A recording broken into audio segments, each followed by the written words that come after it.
Those of us who have had narcissistic abuse in our past, one thing that most likely happened, I know it happened to me, is that we got at some point a complete shift in our perspective on basically everything that we believed. At some point, the world did not turn out to be what we believed, and so we had to change our perspective. A lot of the times what we ran into with like a smear campaign and different things like that is that we weren't believed because our abusers were doing things in a way that people just, as a rule, aren't familiar with, aren't used to that happening.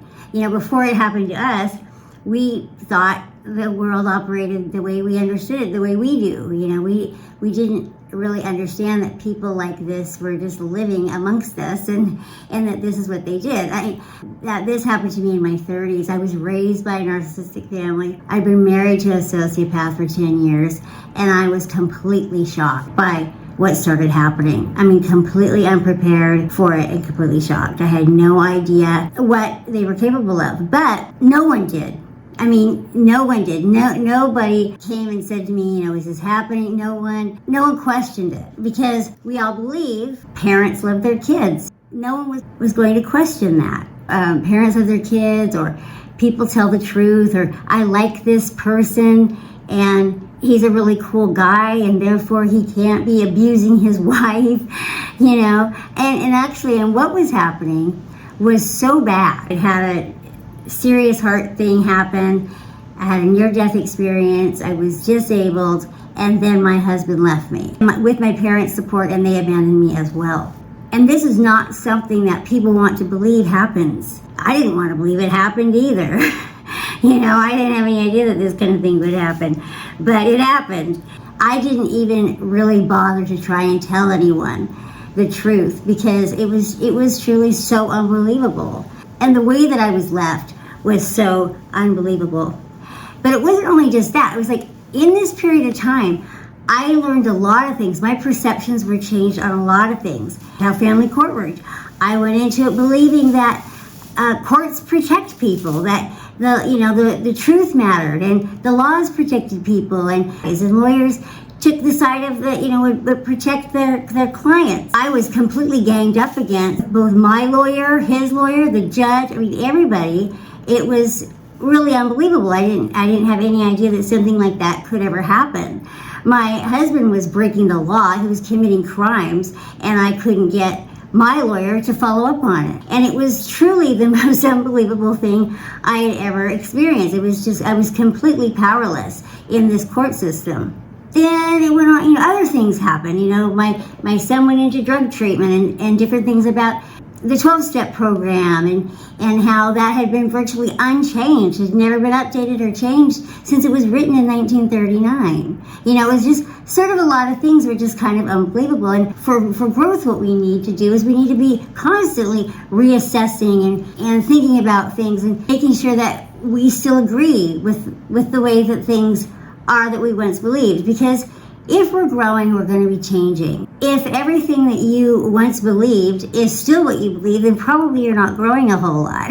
It's important to look at that. And possibly what's happening with that is that you end up not fitting in so much with people you once did, because you've continued to grow and change. And this might have happened because of certain things that happened in your life. Like maybe if they were going along with the status quo and nothing completely came along to upset their whole life as it did in your case, they had the convenience of being able to hold on to their old perspective because it seemed to be working, that nothing came in to make them question it. It's important to always be questioning it, because there was a lot where people were wrong. I mean, there were a lot of things happening in my own experience that were just really wrong, really missing the mark. A couple of videos ago, I was talking about how my son died and how we had a soul agreement about that, and that when I was on the other side and we came up with this plan, I had a bigger picture. I had a bigger perspective.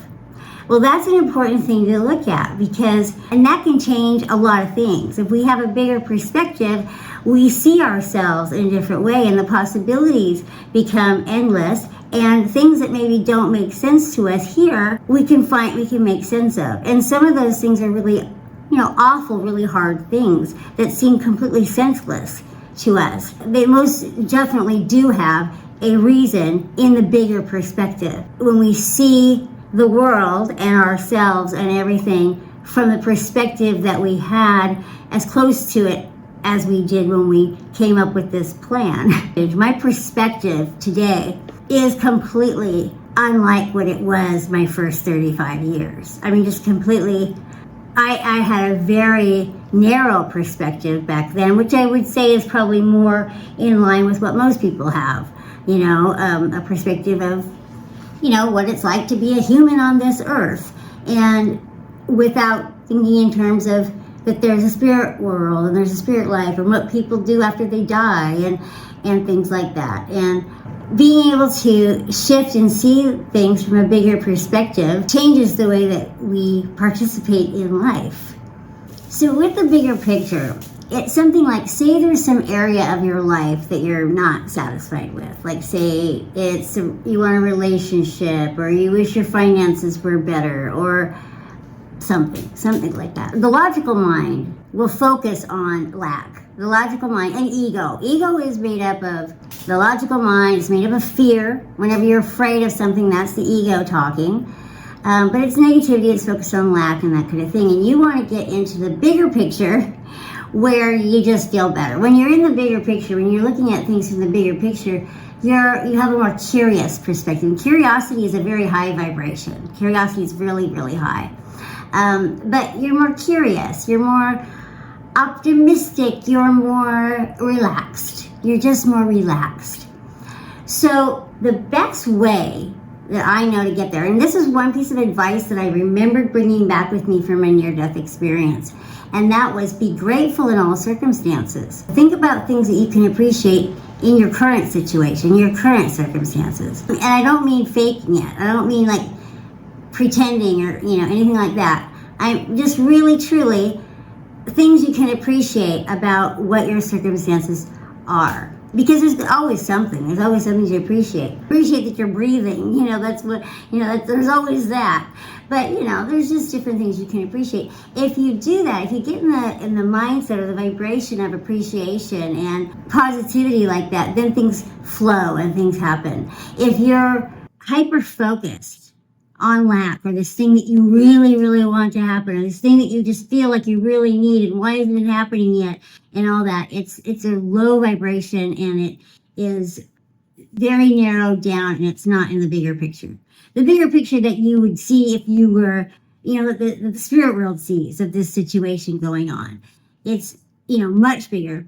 And try and appreciate the fact that everything that's happening is there for some reason. It's there to teach you some lesson that you need to learn. And a lot of times these lessons are things like letting go, detachment, of self-love, the lesson of resilience, your own resourcefulness, and how strong you can be. These are all lessons that we learn through the hardships and things that happen.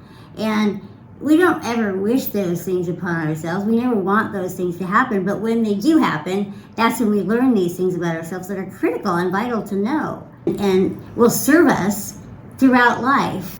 It's important when things are happening that seem really unfair. Try and remember that there is a bigger picture. There is a bigger picture, and try and see if you can see why this might have manifested this way, and pay attention to what you can be grateful for in the circumstances as they are right now. That's how we make progress. And progress, that's how we grow and we don't stay stuck. And as long as we're growing, my experiences and the experience of most people that I've ever worked with is that progress is what we need to feel fulfilled in our lives. Even if we have a long way to go, as long as we're making progress, we feel pretty good. Even if we are really accomplished but we're not making progress, we don't feel good. So progress really is the key. And so this paying attention to your perspective, paying attention to try and keep your vibration up, not focusing down on this thing that you feel you're lacking. That's how we make meaning and we make progress, and we can stand the things that happen in our lives. Let me ask a little truth. I'd like to know your point of